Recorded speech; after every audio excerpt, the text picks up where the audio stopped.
नमस्कार, मैं रवीश कुमार। 15 अप्रैल 1917 के दिन गांधी मोतिहारी पहुंचे। मोतिहारी आने से पहले ना तो जिले का नाम ठीक से मालूम था, ना वहां पहुंचने का रास्ता, ना उन्होंने कभी नील का पौधा देखा था। 18 अप्रैल को गांधी जब मोतिहारी कोर्ट की तरफ जा रहे थे, ये बताने के लिए कि वे जिला छोड़ने की आज्ञा का पालन नहीं करेंगे, किसानों की व्यथा यहीं बैठकर सुनेंगे, तो उस वक्त उनके साथ 2000 किसान चलने लगे। 2 दिन के भीतर 2000 लोगों की भीड़, बिना व्हाट्सएप के, ईमेल के और न्यूज चैनल की मदद के आप उस वक्त की कल्पना करेंगे तो यकीन नहीं होगा। गांधी को ना तो भोजपुरी आती थी, ना ही ठीक ठीक हिंदी। हम इस साल और इस महीने चंपारण सत्याग्रह का शताब्दी वर्ष मना रहे हैं। गांधी के हर कार्यक्रम, किताब और यात्राओं की शताब्दी, अर्धशताब्दी मन रही है या मनाई जा चुकी है। शायद हम ठीक ठीक नहीं जानते कि गांधी को क्यों याद करते हैं और गांधी होने का मतलब क्या है। गांधी होने का एक ही मतलब है, बिना हिंसा का सहारा लिए, बिना किसी से मदद की उम्मीद किए, अपने वक्त की सबसे ताकतवर संस्था और व्यक्ति के सामने तनकर खड़े हो जाना गांधी होना है। जो सत्ता में रहकर दूसरों को डराता है, जो सत्ता से डरता है, ये दोनों गांधी का दुरुपयोग कर सकते हैं, उपयोग नहीं। जबकि इन्हीं दोनों को सबसे अधिक गांधी की जरूरत है। गांधी ने चंपारण पहुंचकर बगैर किसी हिंसा के उस वक्त के सबसे शोषित किसानों को ब्रिटिश हुकूमत के आगे खड़ा होना सिखा दिया। उनके आने के पहले तक किसान नील के गोरे व्यापारियों से लोहा ले रहे थे, मगर उसमें हिंसा थी, कामयाबी नहीं थी। गांधी जब तक रहे एक भी हिंसा नहीं हुई, भगदड़ नहीं मची, अहिंसा का अनुशासन कायम हुआ, जेल का भय समाप्त हुआ। गांधी ने लाखों किसानों के मन से जेल का भय हमेशा के लिए मिटा दिया। चंपारण के 100 साल की कमाई यही है कि आज का किसान फिर से डरा हुआ है, भयभीत है और बैंक के लोन के आगे कमजोर है। किसान की आत्महत्या की खबरें अब ना तो किसी संपादक को विचलित करती हैं, ना अब कोई पीर मोहम्मद मुनिस है जो नौकरी खतरे में डालकर कानपुर से निकलने वाले प्रताप अखबार को चंपारण में किसानों के शोषण की कहानी भेजे, ना ही कोई गणेश शंकर विद्यार्थी है जो चंपारण की कहानी छापकर वहां के किसानों के लिए पर्चा बंटवा दे कि आप अपनी कहानी दीजिए, दस्तावेज दीजिए। आज की पत्रकारिता चंपारण सत्याग्रह पर कैसे बात करेगी? क्या वो कर सकती है? आज के किसानों को गांधी का इंतजार नहीं, उन्हें फांसी का इंतजार रहता है। निर्वस्त्र होकर किसानों को प्रदर्शन करना पड़ा उस जगह जहां आजाद भारत के प्रधानमंत्री का कार्यालय है। पुलिस इन्हें ज्ञापन दिलवाने के लिए कार्यालय ले गई थी, मुलाकात नहीं हो सकी तो वहां से लौटते हुए इन किसानों ने अपने कपड़े उतार दिए। यकीन से कह सकता हूं कि ना तो दिल्ली को फर्क पड़ा, ना हिंदुस्तान को। ये किसान 3 हफ्तों से जंतर मंतर पर हैं, सूखे से पीड़ित हैं और राहत मांग रहे हैं। कभी ये चूहा मुंह में दबा लेते हैं तो कभी सांप दबा लेते हैं।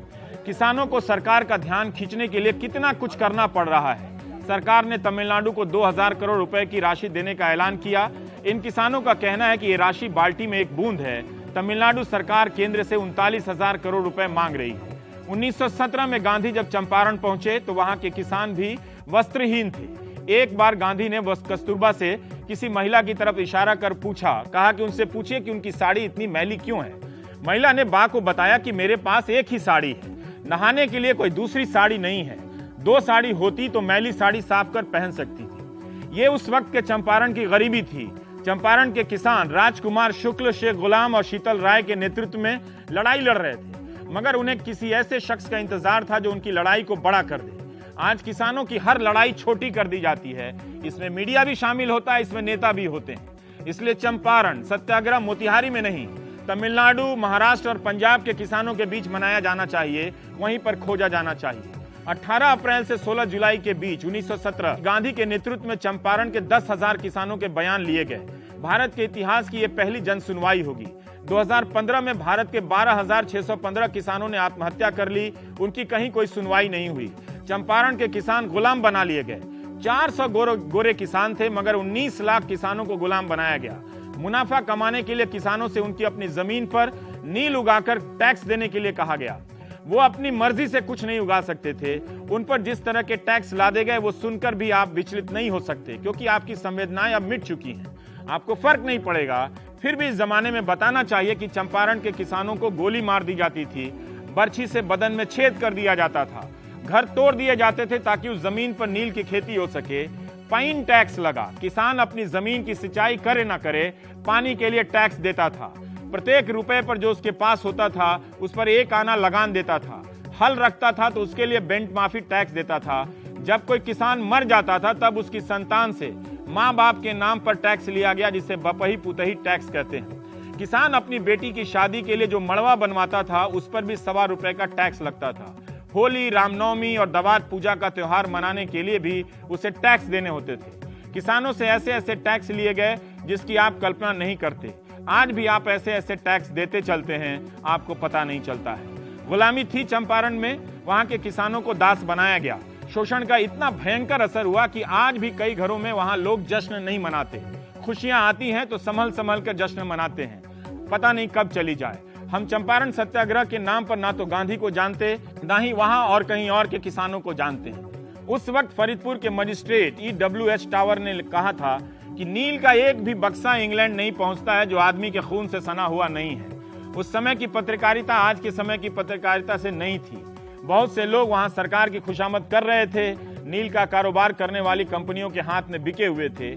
आज का मीडिया वैसे ही आज हर कंपनी का साथी है, उसका कारोबारी है। फिर भी कुछ पत्रकार थे जो चंपारण की गाथा आप तक पहुंचा रहे थे। वो ना होते तो ना गांधी जानते कि चंपारण में क्या हुआ, ना हिंदुस्तान जानता, ना दुनिया। कानपुर के प्रताप अखबार की कॉपी तो चंपारण के हर घर में होनी चाहिए थी, आपको कहीं नहीं मिलेगी। नागपुर से निकलने वाले हितवाद में भी चंपारण के शोषण की कहानी छपी। बिहार से दैनिक बिहारी निकला, जो दरभंगा महाराज का अखबार था, जिसके संपादक महेश्वर प्रसाद ने कितना जोखिम लिया। हरवंश सहाय और पीर मोहम्मद मुनीस ने नाम बदलकर प्रताप में लिखा। प्रताप ने भी प्रार्थना छपवाकर लोगों से कहानियां मांगी। हरवंश सहाय की तो अपनी कोई कहानी भी नहीं है। प्रार्थना में लोगों से अपील की गई कि आप कहानी भेजिए, उसका प्रमाण भी दीजिए, अखबार छापेगा। कई और अखबार हैं, लोग हैं जिनका नाम लेना संभव नहीं। आज का नेता किसी से मुलाकात भी करता है तो उसकी तस्वीर ट्वीट करा देता है, टीवी पर लाइव करा देता है, ताकि वो काम करता हुआ दिखे। गांधी ने चंपारण के किसानों की व्यथा सुननी शुरू की तो अखबारों के संपादकों को पत्र लिखा कि वे अपने संवाददाता को ना भेजें, जो भी सूचना होगी वे स्वयं दे देंगे। ये भी लिखा कि चंपारण में स्थिति इतनी नाजुक थी कि किंचित उत्साहपूर्ण आलोचना या अतिरंजित खबरों से, जिसे हम सेंसेशन कहते हैं आज की तारीख में, सहज ही काम में भारी नुकसान पहुंच सकता है। आज की पत्रकारिता खुलेआम सांप्रदायिकता फैला रही है। आप समझते हैं कि वो किसी मजहब के साथ ऐतिहासिक इंसाफ कर रही है। अखबार तब भी सांप्रदायिकता फैला रहे थे, वरना भगत सिंह को कहना ना पड़ता। फिर भी गांधी ने बिना प्रचार के यह सब किया, और इसका इतना प्रचार कैसे हो गया, ये आज भी कम्युनिकेशन के लिहाज से एक दिलचस्प गाथा है। हमारे परिचित और मित्र अरविंद मोहन ने तद्भव पत्रिका में हिंदी में चंपारण सत्याग्रह के वक्त कम्युनिकेशन और गांधी को लेकर एक अच्छा लेख लिखा है, आप पढ़ सकते हैं, वक्त बर्बाद नहीं होगा।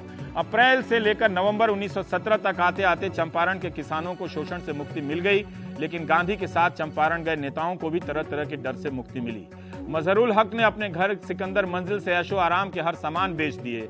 राजेंद्र प्रसाद, ब्रजकिशोर प्रसाद, सच्चिदानंद सिन्हा ने, ये सब उस वक्त के बड़े नाम हैं जो अपने साथ सामंती साजो सामान के साथ चंपारण गए थे गांधी का हाथ बटाने। चंपारण में रहते रहते वो गांधी को समझ गए, अपने साथ अर्दलियों को विदा कर दिया, कपड़े तक धोने लगे, अपना काम खुद करने लगे। चंपारण सत्याग्रह की कहानी सिर्फ 100 साल पूरे होने की कहानी नहीं है। आचार्य जी भी कृपलानी, अनुग्रह बाबू को कैसे भुला सकते हैं। गांधी को चंपारण बुलाने वाले राजकुमार शुक्ल आजाद भारत का सूरज नहीं देख सके। गांधी आजाद भारत में 5.5 महीने ही जिंदा रह सके, मार दिए गए। आज उन्हें मारने वालों की कुछ लोग जयंती मनाते हैं, हम सत्याग्रह मनाने जा रहे हैं। इसके जरिए सरकारें अपने कार्यक्रमों का प्रचार कर रही हैं, मगर चंपारण का किसान गायब है, भारत का किसान गायब है, या दिल्ली में वो निर्वस्त्र होकर प्रदर्शन कर रहा है। फिर भी बात होती रहनी चाहिए, मारने वालों की भी और मार दिए जाने वालों की भी। चंपारण सत्याग्रह का 100 साल हमारी संभावनाओं का 100 साल है, या उन्हीं आशंकाओं की वापसी का साल है। हम बात करेंगे गोपाल गांधी से, जो हमारे साथ आज मौजूद हैं। आपका स्वागत है। धन्यवाद रवीश। मैं आपसे ही पहला सवाल ही यही है, जहां मैंने ख़त्म किया कि ये 100 साल हो गए, ये संभावनाओं के साल हैं या उन्हीं आशंकाओं की वापसी के साल हैं? दोनों हैं।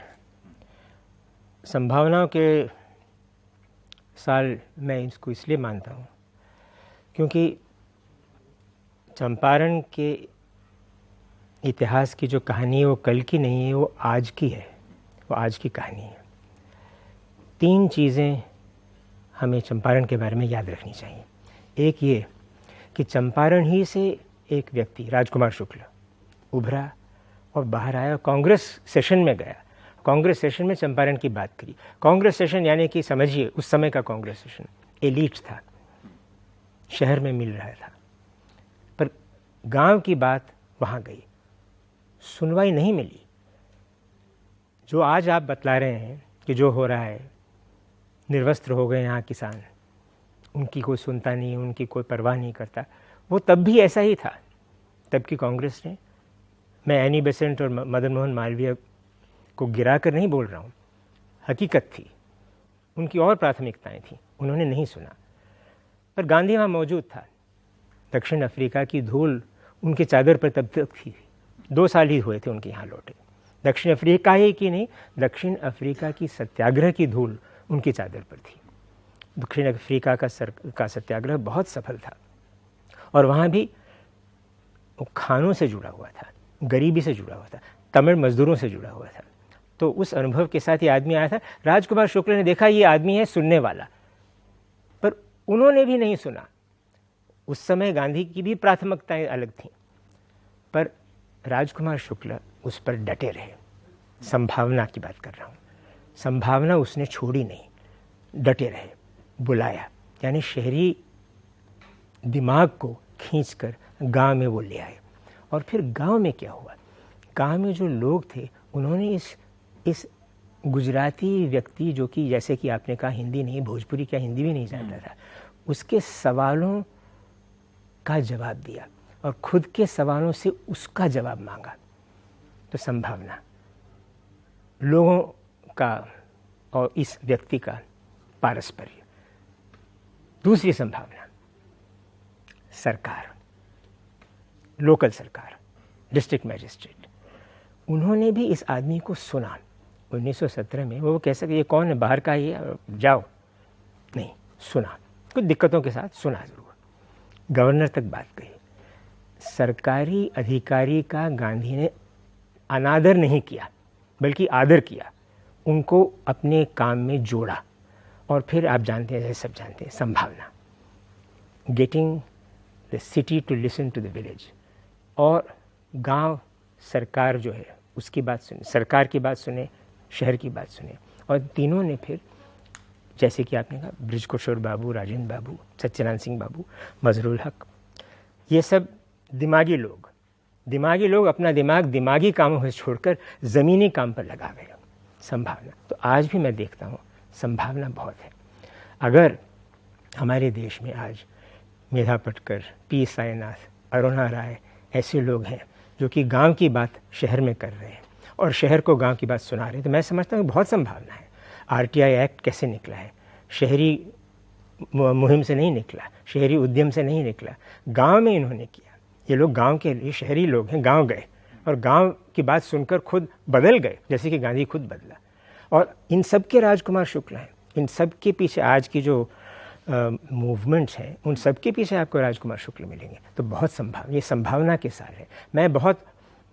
मैं जानता हूं कि हम हताश होने के लिए बहुत कारण हैं, बहुत ही ज़्यादा कारण है, निराश होने की बहुत कारण है, पर मैं बहुत संभावनाएं देखता हूँ। आज पाखंड बहुत है, घमंड बहुत है और नाटकीयता बहुत है राजनीति में। आपने व्हाट्सएप का जिक्र किया, ज़रूर ये सब है, लेकिन फिर भी कहीं न कहीं गांव की आवाज़ बहुत आगे पहुंच रही है, बहुत सुनी जा रही है। और वो मैं उस संभावना में मैं आशा की बहुत झलक देखता हूँ। रविंद्रनाथ का है, नयने आंधार रोबे, नयन में अंधेरा है, ध्यानेर आलोक रेखा, पर ध्यान में आलोक की रेखा है। बहुत आलोक की रेखाएं हमारे मुल्क में है, तमिलनाडु से लेकर बिहार तक। मैं आपसे बात करने से पहले बिहार हिंदी ग्रंथ अकादमी की किताब है, डॉक्टर के दत्त, काली किंकर साहब वहाँ इतिहासकार हुए, तो उन्होंने लिखा है कि जब राजकुमार शुक्ल अमृत बाजार पत्रिका गांधी से मिलने गए तो पत्रिका के बाहर, चूँकि स्वपाकी थे, खुद बनाकर खाते थे, तो अखबार के दफ्तर के बाहर खाना बनाकर खा रहे थे और पत्रकारों से पूछ रहे थे। तो इतनी निष्ठा है। फिर भी हम लोग बात कर रहे थे, फिर भी मैं आपसे जानना चाहता हूँ कि आपके मन पे चंपारण सत्याग्रह की क्या छाप है? देखिए, गांधी के नाम पर अतिशयोक्ति नहीं होनी चाहिए, झूठ तो क्या अतिशयोक्ति भी नहीं होनी चाहिए। मैं दक्षिण अफ्रीका के सत्याग्रहों से परिचित रहा हूँ, उसका मैंने कुछ अध्ययन भी किया है, दांडी कूच का भी अध्ययन किया है, लेकिन सच बोल रहा हूँ, चंपारण का मैंने अध्ययन उतना नहीं किया जितना करना चाहिए। और अगर मैं आज चंपारण कहूँ तो वो भी नाटकीयता होगी, क्योंकि मैं बरसों से चंपारण के बारे में पढ़ सकता था, जान सकता था, वो मैंने नहीं किया। इसकी वजह क्या? कोई ख़ास वजह नहीं है, पर एक वजह है, और वो ये है कि बाकी जो सत्याग्रह हुए चंपारण के बाद, चंपारण से प्रेरित, चंपारण से ऊर्जित जो सत्याग्रह है, वो राष्ट्रीय स्तर पर बहुत सफलता प्राप्त कर गए और सत्याग्रह का नाम वो आगे बढ़ा गए। चंपारण में सत्याग्रह ही था, सत्याग्रह का नाम भी उपयोग हुआ, लेकिन चंपारण का जो दांडी को दांडी कूच कहते हैं, सत्याग्रह को जो भी कहें, आंदोलन कहें सत्याग्रह की, वो बहुत ज्योग्राफिकली सीमित था। उसका साफल्य भी बहुत ही सीमित रहा और उसके बाद ज़्यादा चली नहीं। वो एक जैसे कि अगर भाषा सीखनी हो तो अक्षरावली जैसे शुरू करते हैं, वो उसका क ख ग था। तो जब ग्रंथ में छप गए हैं सत्याग्रह पे, तो उस क ख ग का एबेकस अपने ऊपर ध्यान नहीं रखता है। तो जब पोस्ट डॉक्टरेट हो गई सत्याग्रह की, तो उसका किंडरगार्टन कौन जाएगा? तो मैंने उसका अध्ययन नहीं किया। हाल में मैंने ज़रा कुछ ज़्यादा किया है। बिहार में जब मेरी कुछ काम से संबंधित यात्रा थी, तो मैं मोतिहारी चंपारण गया, और जब मैंने देखा वहाँ जो मेज़ है जिस पर ट्रायल हुआ, नहीं जिस पर ट्रायल हुआ, वो मेज़ में, तो उसका स्पर्श जब किया तो एकदम रोमांच, अंग्रेजी में हॉरिपिलेशन कहते हैं, रोमांच हो गया। क्या इसी पर, उस मेज़ से ही सारी बात निकली। ज़मीन और मेज़ को जोड़ने का काम गांधी ने किया। आज मेज़ एक जगह है, कुर्सी एक जगह है, ज़मीन कहीं और है। ज़मीनी हकीकत, आज के ज़मीनी हकीकात वही हैं जो तब थे। चंपारण इतिहास नहीं है, चंपारण आज है, आज का सत्य। मुझे भी, मैं चूँकि इतिहास का विद्यार्थी रहा और आधुनिक भारत का ही, तो ये बात मुझे तब भी टालती रही, और शायद इसी तरह से क्षेत्रीय इतिहास को लेकर लोग परेशान होते होंगे। मैं यही सोचता था कि गांधी की इतिहास माला में ये एक भुला दिया गया सा लैंडमार्क है, बहुत जल्दी से लोग इसे क्रॉस कर जाते हैं। और एक फ्रेंच इतिहासकार हैं, उनका मैं नाम भूल रहा हूँ, उनका ही एक जिक्र आता था कि गांधी के बारे में अगर थोड़ा वहाँ एग्रेरियन क्राइसिस के बारे में पढ़ना हो तो वो थोड़ा सा देखा जा सकता है। लेकिन आप जैसे कह रहे हैं कि गांधी आज हैं, मतलब चंपारण सत्याग्रह है, पर मैंने जो भी किताबें पढ़ी, राय प्रभाकर प्रसाद, ये NBT से किताब छपी है राजकुमार शुक्ल की। मैं जब भी किताब का नाम लेता हूं तो प्रकाशन और दाम बता देता हूं। बहुत आवश्यक है। 65 रुपये की किताब है, और ये हिंदी वाली जो किताब है वो 350 रुपये की किताब है, बिहार हिंदी ग्रंथ अकादमी की। और यहीं से मैंने जानकारी ली। कुछ तस्वीर गांधी स्मृति दर्शन की भी हैं, जो दर्शक स्क्रीन पर देख रहे हैं। तो मैं ये जानना चाह रहा था कि जो डर है, एक प्रसंग है इसमें कि CF एंड्रयूज, दीनबंधु, वो वहाँ रुकना जा रहे थे, तो लेकिन ये सारे लोग जो गांधी की मदद करने आए थे वो चाहते थे कि रुक जाएं उनके साथ। और तो गांधी समझ गए और उन्होंने कहा कि आप लोग ये समझते हैं कि आपके साथ कोई अंग्रेज़ रुक जाएगा तो ज़्यादा ताकत मिलेगी, वो मदद कर सकते हैं आपको लड़ने में। मेरी राय ये है कि CF एंड्रयूज को यहाँ से जाने दिया जाए। वो जाना चाहते हैं, वो जाए यहाँ से, ताकि आप अकेले लड़ना सीखें, अपने दम पर लड़ना सीखें। ये भय कुछ वापसी है क्या? इतना डर मैं सुनता रहता हूँ। उस जिस डर से जो आज़ाद किया गांधी ने, जेल जाया जा सकता है, मतलब जेल जाना एक सामान्य सी बात है, ये डर आज कुछ कहीं ज़्यादा गहरी नज़र आती है क्या? या वो उस वक्त के हिसाब से बहुत बड़ी बात थी कि गांधी ने जेल के डर से लोगों को आज़ाद कर दिया? देखिए, संभावनाएं और जेल दोनों जुड़े हुए हैं।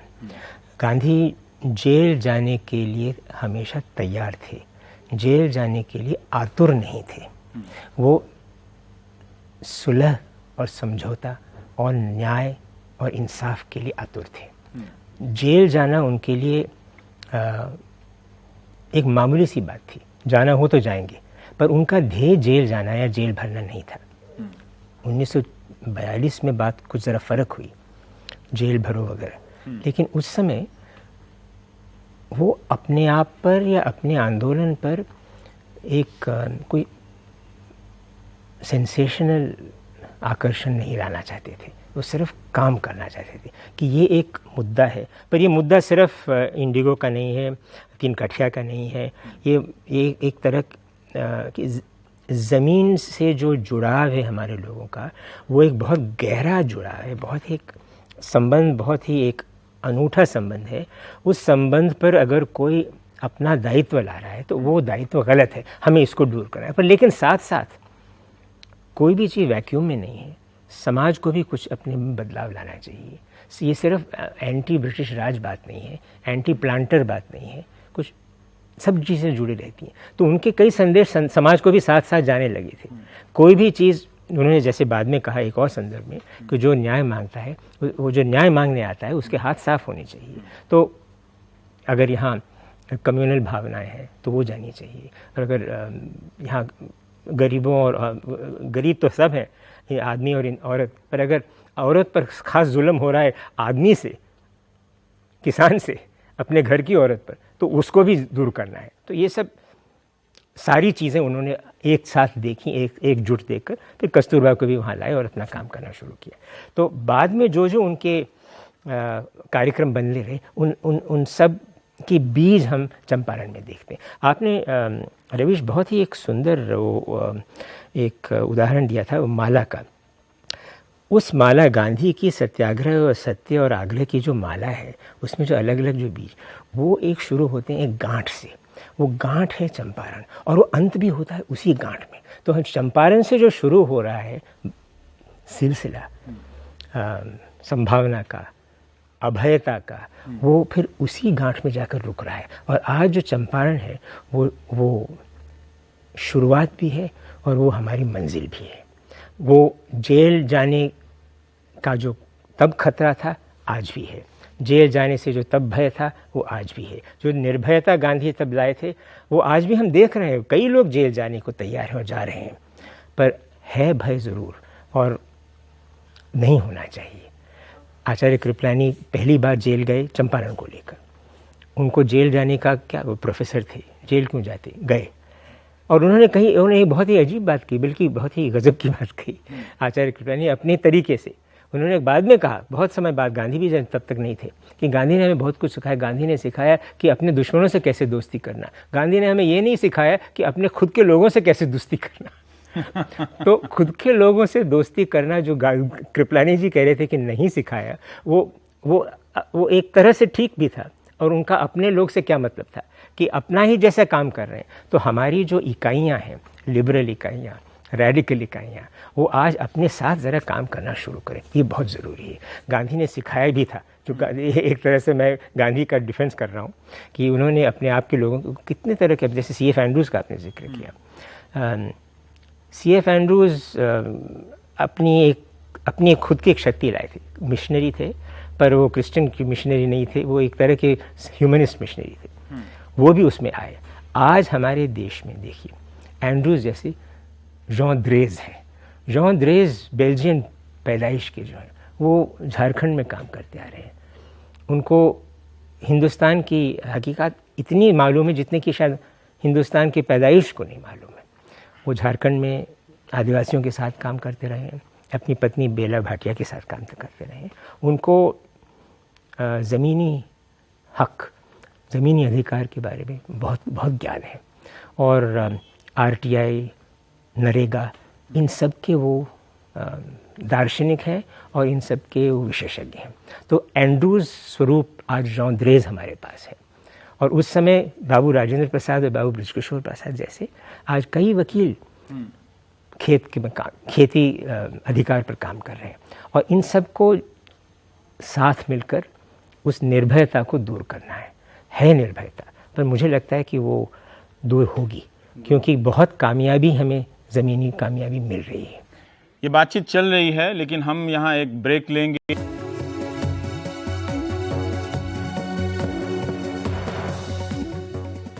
मैं एक अरविंद मोहन के इस लेख के संदर्भ में ही मुझे दिलचस्प लगी, चूँकि आपने अफ्रीका वाले हिस्से का अध्ययन किया। फिर भी मैं जानना चाहता हूँ दक्षिण अफ्रीका वाले हिस्से का, कि यहाँ उन्होंने लिखा है कि गांधी ने आकर किसानों के बीच कम समय में पब्लिक ओपिनियन को महत्वपूर्ण बना दिया और उसके प्रभाव से जो गोरे लोग थे, जो कॉरपोरेट आज की भाषा में कहें तो एक तरह से वो सरकार का हिस्सा अपने आप को बना लिया था उन्होंने। उनकी अपनी आर्मी थी, उनके अपने कोर्ट थे, उनके अपने लठैत थे जो लाठी लेके लोगों को घर बैठ जाते थे और मारते पीटते थे।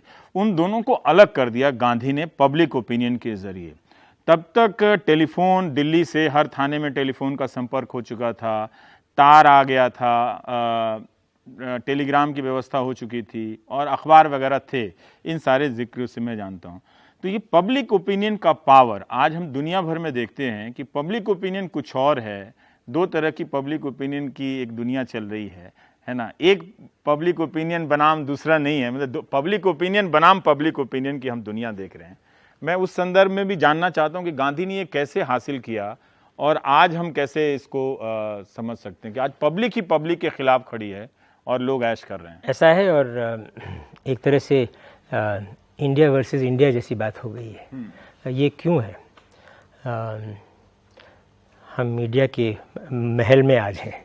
इसमें मीडिया का बहुत बड़ा रोल है कि मीडिया ने जिस तरह अपने आप को मैनिपुलेट होने दिया है, वो बहुत ही एक दर्द की बात है, शर्म की बात है, खतरे की बात है। और मीडिया का प्रभाव आज जो है, आपने जैसे कहा कि गांधी का ये सब व्हाट्सएप के बिना, फेसबुक के बिना, ट्विटर के बिना कैसे वो कर गए। 2500 साल पहले बुद्ध भी ऐसी कैसे कर गए प्रभाव, एक दिमाग का दूसरे दिमाग पर प्रभाव। वो जो शायद अब तब 10 दिन लगता, वो आज 10 सेकंड में हो जाता है। Power of the visual media ऐसा है। और उस पावर में पैसा बनाने की क्षमता भी है। इसलिए पैसा और पावर ये दोनों जब मिल गए मीडिया में, तो उसका बहुत प्रभाव पड़ता है। वो एक इंडिया खड़ा कर देने का। वो कभी कभी सच्ची इंडिया भी हो सकती है। मैं नहीं कह रहा हूँ कि पावर और मीडिया का पावर वही इस्तेमाल करते हैं जो कि किसी तरह का मैनिपुलेट करना चाहते हैं। नहीं, जयप्रकाश का जो आंदोलन था उसमें भी मीडिया का बहुत बड़ा प्रभाव था, बहुत बड़ा रोल था। जयप्रकाश का 74-75 का जो आंदोलन था, उसको भी हमारी स्वतंत्र मीडिया ने बहुत समर्थन किया। इंडियन एक्सप्रेस ने, रामनाथ गोयनका ने उसका बहुत बड़ा समर्थन किया था। पर आज की मीडिया तो विपक्ष विरोधी पत्रकारिता हो गई है, ऐसा हो गया है। और ये जो स्थिति आई है, इसको देखते समय हमें याद रखना चाहिए कि उस ज़माने, ये पी सायनाथ ने एक बार कहा था, पी सायनाथ ने कहा था कि उस ज़माने के अखबार देखिए, जैसे बाबा साहब का मूक नायक या गांधी का हरिजन यंग इंडिया, उनका सर्कुलेशन इतना नैरो था, 1 इंच का नैरो, पर उनका प्रभाव ऐसा था। आज सर्कुलेशन सबका दार्शनिकता हो या पढ़ने वाला हो, ऐसा है, पर प्रभाव है भी छरछरा, बड़ा है लेकिन छरछरा, बदल सकता है, क्षण क्षण में बदल सकता है। बहुत क्षणभंगुर है मीडिया का प्रभाव। वास्तविकता हमेशा मीडिया से एक कदम आगे रहेगी। वास्तविकता, हकीकत जो है, यथार्थ जो है, वो हमेशा मीडिया से एक कदम आगे। कितना भी हम चंद्रयान न चलाएं, चंद्र जो है वो चंद्रयान से आगे रहता है। चंद्रयान घूम जाए चंद्र को, पर चंद्र अपनी जगह है, वो यथार्थ है। चंपारण एक किस्म का चंद्र है, और उस चंद्र को, उस ग्रंथ को हम आज फिर से जागृत होता देख रहे हैं। आज मैं जयप्रकाश का उल्लेख करूं तो उसमें कोई स्वार्थ नहीं है, क्योंकि जयप्रकाश नहीं है, जयप्रकाश की कोई पार्टी नहीं है। पर ये एक इत्तेफाक की बात है कि जयप्रकाश बृजकिशोर बाबू के दामाद थे। बृजकिशोर बाबू की बेटी प्रभावती इज मिसेस जयप्रकाश नारायण। सीधा संबंध है चंपारण का बिहार आंदोलन से, पारिवारिक, वैचारिक और राजनीतिक, सबसे बड़ा राजनीतिक। जयप्रकाश की जब तब बात होती थी, एक नारा स्वाभाविक निकला, अंधेरे में एक प्रकाश, जयप्रकाश जयप्रकाश। तो आज हम अंधेरा जो देख रहे हैं उसमें जयप्रकाश प्रज्वलित है। बिहार में आप देखें आज एक ऊर्जा है, और मुझे, आपने संभावनाओं की बात करी, मैं संभावना देखता हूँ, और इसमें मैं आशाहीन नहीं हूँ कि आज की जो ज़मीनी स्थिति है जिसमें लैंड एक्विजिशन एक्ट, आज लैंड एक्विजिशन एक्ट जो निकला है उसमें जो संशोधन किए हैं, 3 ऑर्डिनेंस से, एक नहीं 3 बार ऑर्डिनेंस निकला है। ऑर्डिनेंस जो होता है किसी इमरजेंसी में लाया जाता है, ऐसी स्थिति से निपटने जो कि आपात स्थिति हो। इसमें क्या आफत है?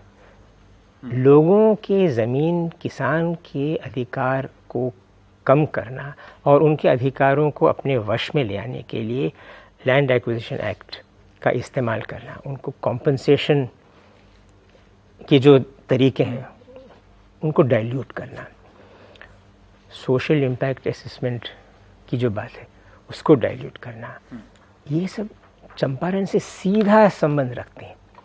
लोगों के अधिकार, ज़मीन को जोतने वाले, हल जोतने वाले किसानों के अधिकार को ओछा बनाने का एक जो ये तरीका है ऑर्डिनेंस के ज़रिए लाया गया। आज देखिए, मैं संभावनाओं को इसलिए देख रहा हूँ कि उस पर विरोध हुआ, राज्यसभा में ने उसको लौटाया, और आज वो जॉइंट पार्लियामेंट्री कमेटी में है। इतने आसानी से वो ऑर्डिनेंस को तो बाद में कानून बनाना ही पड़ता है। मुझे लगता है कि ये होगा और ये इस पर रोक लगेगी। आगे भी हम इसी पर चर्चा कर रहे हैं गोपाल गांधी के साथ, चंपारण सत्याग्रह, उससे उभरे कुछ सवाल और आज की वास्तविकता पर।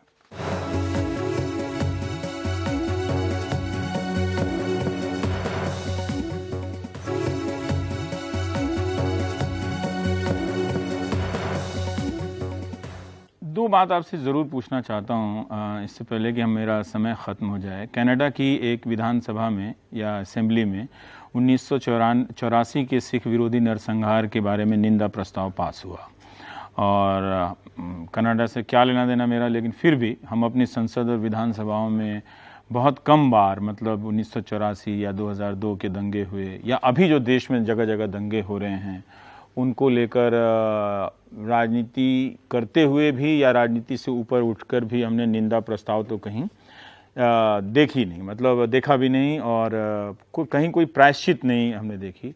हमें नहीं लगता कि ब्रिटिश हुकूमत ने भी चंपारण की जो गुलामी थी उसको लेकर कभी प्रायश्चित किया हो। आजकल शशि थरूर एक मुद्दा उठाते हैं। मैं ये उदाहरण इसलिए कह रहा हूँ कि 1865 में अमेरिका में दास प्रथा समाप्त हुई थी, और तब दुनिया मान चुकी थी कि ये समाप्ति का ऐलान है, लेकिन उसके 40-50 साल के भीतर ही 1907-1908 के बीच में चंपारण में एक तरह की गुलामी आती है, और वो स्लेवरी है। उस वक्त के जो ब्रिटिश ऑफिसर्स हैं या मजिस्ट्रेट हैं, यहाँ तक कि मैकॉले ने भी कहा है कि एक सेमी स्लेवरी, अर्धदास्ता जैसी एक स्थिति है, वो वापस वो ये चीज़ें आती हैं। हमने कभी चंपारण के किसानों के पक्ष को या गुलामी के इस पक्ष को लेकर दुनिया के सामने उठाया नहीं, इस बात को लेकर कि हमें नहीं मालूम कि इस तरह की गुलामी की स्थितियां आज भी किसानों के सामने हैं या नहीं हैं। तो हम हमेशा चुप रह जाते हैं, इस गुलामी को लेकर बात नहीं करते। नहीं, मुझे अभी हाल में सायनाथ से ही पता चला कि चंपारण के जो प्लांटर्स थे वो उसी नस्ल के थे जो कि अमेरिका में और ब्रिटेन में स्लेवरी से जुड़े थे। अच्छा। उसी नस्ल के थे वो, यानी कि ICS या सरकारी और फौज से के ज़रिए से नहीं, और नहीं क्रिश्चियन मिशन से, पर सीधे उस तरह से फैमिली बैकग्राउंड वगैरह, उसी बैकग्राउंड से थे जिन्होंने की स्लेवरी चलाई थी। और यही इसीलिए वो जो बाद में जब जैसे आजकल लिखा जाता है बोरी बिस्तर बांधकर वापस चले गए, जब चंपारण सत्याग्रह समाप्त हुआ, जब 3 गठिया अबॉलिश हो गई, क्योंकि उनका यहाँ और कोई ओहदा ही नहीं था, प्लांटर्स थे। और प्लांटर्स को हमेशा, उस समय के प्लांटर्स को एक स्लेवरी उनके लिए it was a working principle, और वही था। और आज भी मैं ये कहना चाहता हूँ, हम उस स्लेवरी की आज बात करें, ठीक है, बहुत ज़रूरी है, लेकिन आज जिस तरह की स्लेवरी शुरू हो रही है, देखिए उद्योग और कृषि का जो अंतर्विरोध है वो, उसको मैं बहुत बड़ा नहीं बनाना चाहता हूँ। ज़मीन सिर्फ कृषि के लिए नहीं, उद्योग के लिए भी है, उद्योग बहुत आवश्यक है, लेकिन SEZs जो है एसीजेड्स, उनमें और पुराने उस तरह के इंडिगो प्लांटेशंस में फ़र्क क्या है? एसीजेड्स में सब छूट है, ज़मीन उसी की जो उस समय होती थी, उनसे ली हुई ज़मीन है, जोतने वाली ज़मीन। पर आज वो एसीजेड जब बन जाती है तो it becomes like a separate island, जिसमें कि हर सब्सिडी है, हर प्रकार की कीमत माफ़ है, हर प्रकार का कर माफ़ है। तो ये प्लांटर नहीं है। एसीजेड के कॉरपोरेट ओनर्स क्या वो प्लांटर नहीं है? क्या उनमें जो ये जो गैर बराबरी है वो उपनिवेशवाद और साम्राज्यवाद को की याद नहीं दिलाती?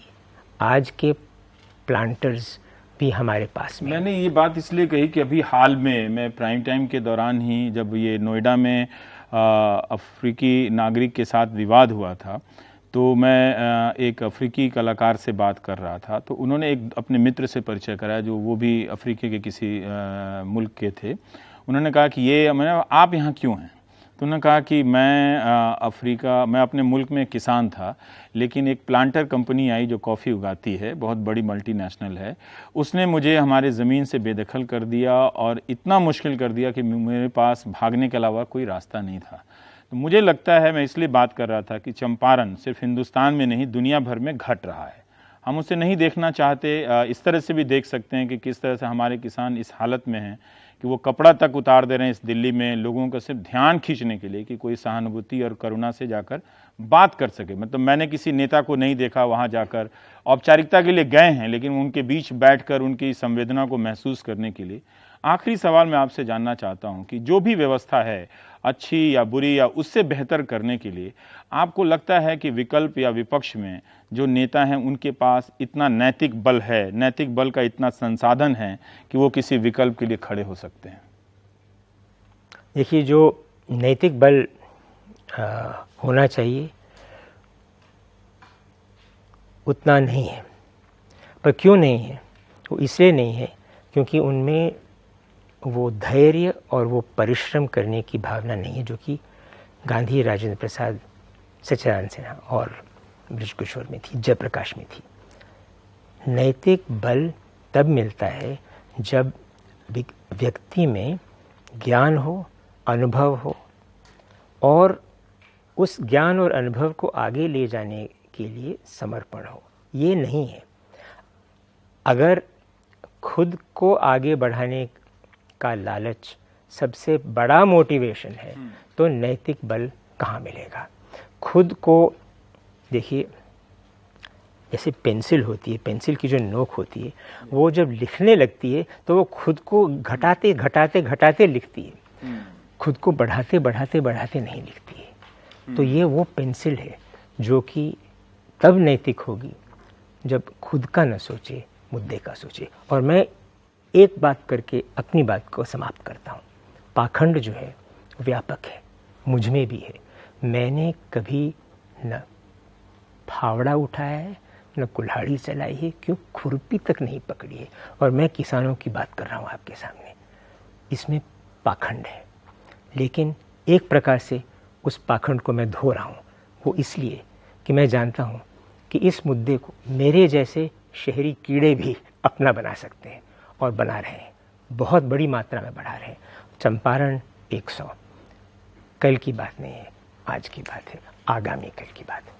बहुत बहुत शुक्रिया चंपारण सत्याग्रह पर बात करने के लिए। इससे पहले कि ये घटना, इसकी कहानी, इसके लेकर होने वाली बातें तमाम तरह के फर्जी सरकारी कार्यक्रमों के प्रचार में गायब कर दी जाएं, सोचिएगा। जो यहाँ पर बातचीत हुई उसके बारे में भी, और हमारे जो अपने पाखंड हैं, हमारे भी हैं, आपके भी नहीं, हमारे भी पाखंड हैं, उनके बारे में भी सोचिएगा, अपने बारे में भी सोचिएगा।